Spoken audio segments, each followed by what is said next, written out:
pay $4,400 for a Mitas Tudor Black Bay monochrome. You pay almost $10,000 for a Rolex Submariner. And a Royal Oak Extra Thin, it costs like $36,000. Cheap is not a word that applies. The watch is often blurred. However, when you come to Guangzhou, you cannot see any problem just by looking at the appearance. What you need to be careful about is that the low quality movement inside will be sold at a high price. My suggestion is you can try it first or buy it for a legal way. I'm Sean. See you next time. 95% of the world's watches are made here, including the one you're wearing right now. Many big brand watches are produced or sourced for parts from here. This place is Shenzhen City, the world watch capital city. And in Shenzhen, you must not miss this factory. Asking y'all should receive. Tisa, where are the watch manufacturers?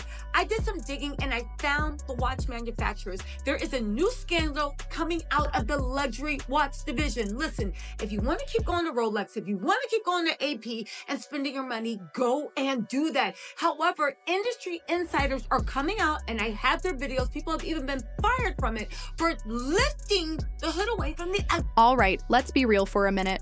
Where do these high-end watches actually come from? Are those $20,000 Rolexes we see really crafted in some quiet Swiss village by skilled watchmakers? Or did they begin their journey in a packed, brightly lit factory in China next to thousands of lookalikes? Lately, Chinese factories have been exposing the truth about the luxury watch world, and it's turning heads. What used to be quiet rumors is now loud and clear, especially on TikTok, where people are unboxing watches that look just like the real deal. Some factories in Shenzhen are done staying silent, and the tea they're spilling is hot. Things have gotten so intense that even Rolex had to quietly adjust prices, and now everyone's talking. But to understand the full story, we need to go back to where it all started, and it's not Switzerland. Most Swiss watches are actually made in China, and the reason that replicas often look just as good as the original is that they are made in the same factory. All right, let's clear something up. You've probably always believed the finest watches come from Switzerland, right? Images of snowy mountains, skilled craftsmen with tiny tools, building your Rolex piece by piece. Sounds charming, but that's more of a story than reality. The real center of watchmaking today? Shenzhen, China. Believe it or not, over 95% of the world's watches are made in China, and many start right in Shenzhen. We're not talking cheap fakes either. These are real parts like sapphire glass, ceramic bezels, and precision components. Some factories there even claim to make parts for luxury brands like Omega, Tag Heuer, and maybe even Rolex. They offer a wider range of styles to choose from, maintain strict production standards, and can support customization, starting from just 50 pieces. What? Worry about them as just middlemen? You contact them directly. These aren't the cheap knockoffs you find at street markets. Nope, these are real watch parts, possibly made in the same factories as the official ones, just without the fancy Swiss stamp. And get this, some of these factories are now openly taking custom orders, letting anyone skip the boutique. Watches come in different sizes. A small dial makes your wrist slimmer, while a larger one makes you a stronger arrow. First of all, you need to determine your budget range. The Rolex Datejust is the best choice for cost-effective. Here's the thing. If your luxury watch is mostly made in China, then why does it say Swiss made on the dial? The answer isn't as classy as it sounds. That fancy label doesn't mean the whole watch was crafted in Switzerland. In reality, Swiss law only requires 60% of the value of the watch, not the parts or labor to come from Switzerland for it to earn that title. And value can mean anything from branding and marketing to simply inserting the movement once it arrives in Geneva. So imagine this. A factory in Shenzhen manufactures the case, bracelet, dial, and even puts most of it together. Then it's shipped to Switzerland, where someone installs the movement and gives it a polish. Just like that, it's now officially Swiss-made. You end up paying thousands for a watch mostly built in Asia but branded in Europe. And this isn't some new secret people have been talking. It started in Reddit forums, spread to TikTok, and now former industry workers are confirming it. One ex-employee even said he was let go for digging too deep into the origins of vintage watches. He found out parts were coming from Asia as far back as the 1970s. He shared pictures, real ones, of hands, dials, and bands shipped straight from China. And the kicker? Some of those Swiss watches had cheap $5 quartz movements added at the last second. So while you're thinking you're buying a precision-crafted timepiece from the Swiss Alps, What you're really getting might just be a product of clever marketing and some assembly line magic in Asia. Something. I'm going to fire Harold. Why? The watch is a fake. What's fake about it? According to the serial number, All right, so here's the deal. This whole watch scandal is deeper than most people realize. You might be wondering, why hasn't the media talked about this? The truth is pretty straightforward. The luxury watch world is powered by big money. Major magazines get millions in ad dollars from brands like Rolex, Omega, and Cartier. So of course they're not going to risk upsetting those brands by telling the full story. And don't even get started on the watch influencers and bloggers. They're getting flown out to fancy events like Basel World, gifted watches, and treated to VIP dinners.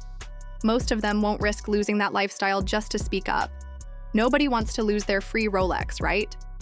That's where regular folks come in. YouTubers, TikTok creators, and even anonymous factory workers are the ones exposing the truth. And now, something strange is happening. Rolex, known for never changing prices, has quietly lowered prices in some markets. Not across the board, but enough for people to notice. Reports say certain models, like the Submariner, GMT Master 2, and a few Oyster Perpetuals, have dropped by up to 20% in select regions. And that's raising eyebrows, especially because those exact models are the ones getting copied the most in the replica world. Something's definitely up.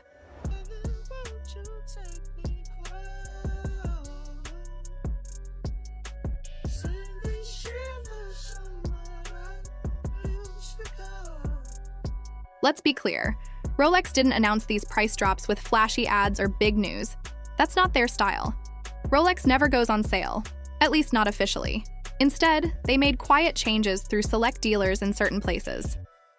But people who closely watch the market caught it fast. Why? Because it happened right after a viral video exposed Rolex-style parts being packed and shipped in bulk from a warehouse in Guangdong, China. Now here's the thing, Rolex doesn't lower prices unless something big is going on. This is a company that built its name on being exclusive and hard to get. So for them to quietly adjust prices during a supply chain controversy, that's a major red flag for the luxury world. These brands rely on mystery and the feeling that their products are rare. But that illusion is falling apart. Now more people are skipping the middleman altogether. They're joining private groups on Telegram, WeChat, and WhatsApp to buy customized luxury watches straight from the factories for way less money. Come in different sizes. A small dial makes your wrist slimmer, while a larger one makes you a stronger area. First of all, you need to determine your budget range. The Rolex Datagest is the best choice for cost-effective. For more advanced options, there's post and professional models. Let's look at the Submariners here. Here's the twist. People aren't even calling them fakes anymore. The language has changed. Now it's all about terms like factory homage, parallel build, same line release, or unbranded OEM, which stands for original equipment manufacturer. What that really means is, we made this using the same tools and materials. We just can't legally say it's from Rolex. It's like DHgate got a luxury makeover. One insider even spilled the tea that some suppliers in China get extra parts from actual brand orders. Instead of throwing those away, they finish assembling the watches and sell them quietly. No logos, no inspection stamps, but made from the same stuff. And here's something wild. When it comes to luxury watches, most big brands like Swatch Group, LVMH, and Richemont make about 10% to 20% profit. That's not peanuts, but it's not Apple or Microsoft level either. For comparison, Apple rakes in 32%, Microsoft sits at 38%, and pharma giants like Novo Nordisk are out here with nearly 40% margins.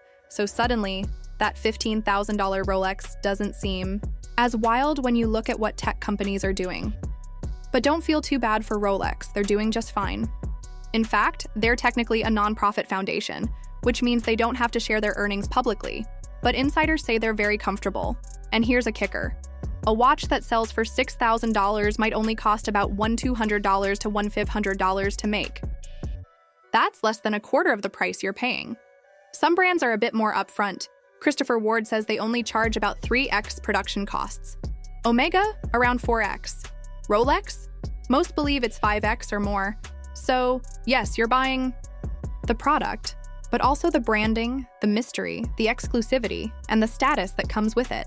It's easy to produce. I'll tell you one thing. That one thing alone is more than enough for you all to understand why you all should not be wearing a fake. Self-confidence, guys. Once you wear a fake, your confidence is not the same as you wear original. Because once you wear a fake and you walk into a place where there's a lot of people who love watches, people who wear the original are going to figure out it's a fake. So once you wear the fake and it gives some light off, there is going to be reflection shown on that. That alone is more than enough. And your confidence level is not the same. Let's keep it real. Fake watches cut a lot of corners. The inside parts usually come from low-quality factories and tick way too loud. You won't get that smooth, quiet motion real automatics have. The water protection? Basically none. A fake Rolex can fog up just from a little moisture. The metal feels light and scratches super easily, and the glow-in-the-dark stuff barely works. The polish? Definitely not done by a Swiss expert. Now, are luxury watches actually too expensive? That's up for debate. If you're expecting every watch to be a masterpiece, you might be let down.